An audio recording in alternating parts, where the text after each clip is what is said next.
Assalamualaikum. Halo anak-anak hebat. Apa kabar kalian semua? Sehat kan? Hari ini kita akan lanjutkan pelajaran tema 2, Persatuan dalam Perbedaan, sub tema 1, pembelajaran 3. Muatan pelajaran IPA dengan materi cara tumbuhan menyesuaikan diri dengan lingkungannya. Oh ya, sebelum kita mulai, Pak Guru ingatkan kembali bahwa nanti kalian akan mengerjakan LKPD-nya di kolom komentar. Kita mulai ya. Anak-anak hebat, cara tumbuhan menyesuaikan diri dengan lingkungannya sangat erat kaitannya dengan ciri khusus yang dimiliki oleh tanaman atau tumbuhan tersebut. Sebelum lebih lanjut membahas tentang bagaimana tumbuhan menyesuaikan diri dengan lingkungannya serta ciri khusus suatu tumbuhan, kita akan membahas jenis tumbuhan berdasarkan habitatnya. Jenis tumbuhan yang pertama adalah tumbuhan hidrofit.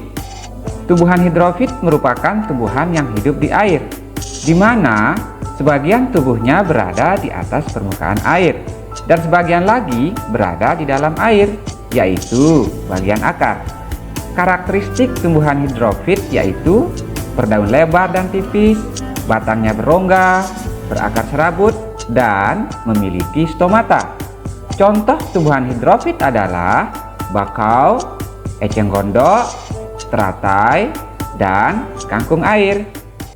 Jenis tumbuhan yang kedua berdasarkan habitatnya adalah tumbuhan higrofit. Tumbuhan higrofit adalah jenis tumbuhan yang hidup di daerah yang lembab.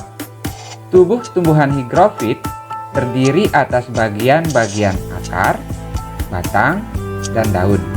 Ciri-ciri tumbuhan higrofit adalah 1. Berdaun lebar, tipis, dan banyak stomata.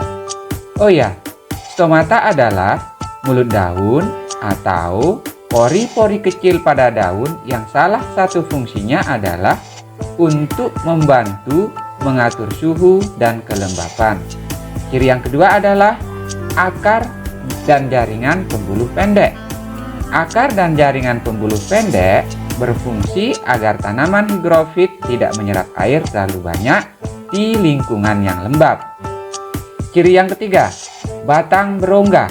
Batang yang berongga berisi udara yang mempersempit kadar air di dalam batang. Ciri yang keempat, akar rimpang. Akar rimpang pada tumbuhan higrofit berfungsi sebagai organ reproduksi untuk memperbanyak tumbuhan tersebut. Adapun contoh tumbuhan higrofit adalah pakis, keladi, talas, lumut, kemunting, dan lain-lain. Adapun jenis tumbuhan yang ketiga berdasarkan habitatnya adalah tumbuhan xerofit. Tumbuhan xerofit adalah tumbuhan yang hidup di daerah yang kering. Ciri-ciri tumbuhan higrofit ini adalah 1. Memiliki daun tebal, sempit, kadang-kadang berubah bentuk menjadi bentuk duri, sisik, atau bahkan tidak mempunyai daun. Daun yang kecil menyerupai duri berfungsi untuk mengurangi transpirasi atau penguapan. Ciri yang kedua adalah stomata berada di bawah permukaan daun, sehingga tidak terkena langsung sinar matahari. Juga dapat menahan lebih banyak air dalam kondisi kering. Beberapa tumbuhan xerofit juga memiliki stomata yang dapat tertutup dan terbuka.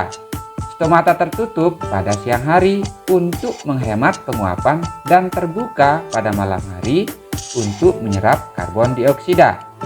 Ciri yang ketiga adalah batangnya tebal dan mempunyai jaringan untuk menyimpan air.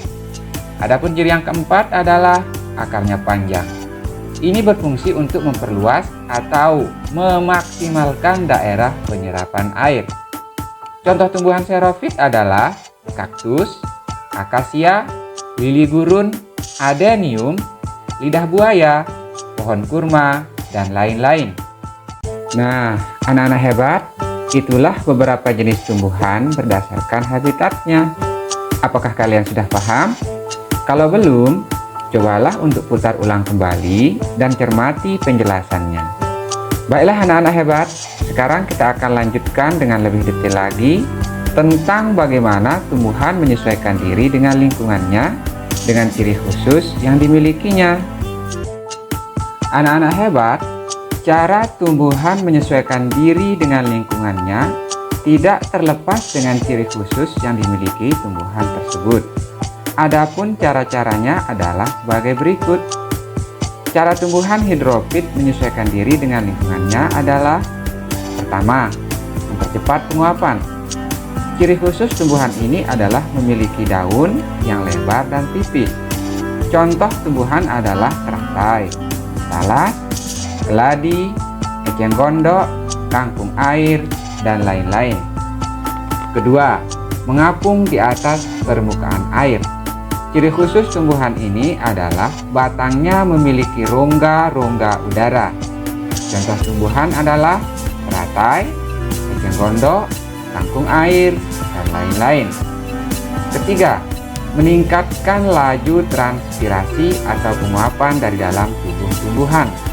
Ciri khusus tumbuhan ini adalah memiliki banyak stomata di permukaan daun. Contoh tumbuhan adalah teratai, eceng gondok, kangkung air, dan lain-lain. Keempat, membatasi penyerapan air yang terlalu banyak. Ciri khusus tumbuhan ini adalah memiliki akar pendek dan tertanam di dalam air. Contoh tumbuhan adalah teratai, eceng gondok, kangkung air, dan lain-lain. Adapun cara tumbuhan higrofit menyesuaikan diri dengan lingkungannya hampir sama dengan cara tumbuhan hidrofit. Ciri khusus yang dimiliki pun juga relatif sama. Bedanya, tumbuhan hidrofit hidup di air, sedangkan tumbuhan higrofit hidup di daerah yang lembab dengan kadar air yang tinggi. Cara tumbuhan xerofit menyesuaikan diri dengan lingkungannya adalah: pertama, mengurangi proses penguapan. Ciri khusus tumbuhan ini adalah daunnya kecil, bahkan berbentuk duri, tebal, dan berlapis lilin. Contohnya adalah kaktus. Kedua, menahan air di dalam batang. Ciri khusus tumbuhan ini adalah batangnya berbentuk seperti spons. Contohnya kaktus. Ketiga, memperluas area penyerapan air. Ciri khusus tumbuhan ini adalah memiliki akar yang banyak dan panjang. Contohnya adalah kaktus dan lidah buaya.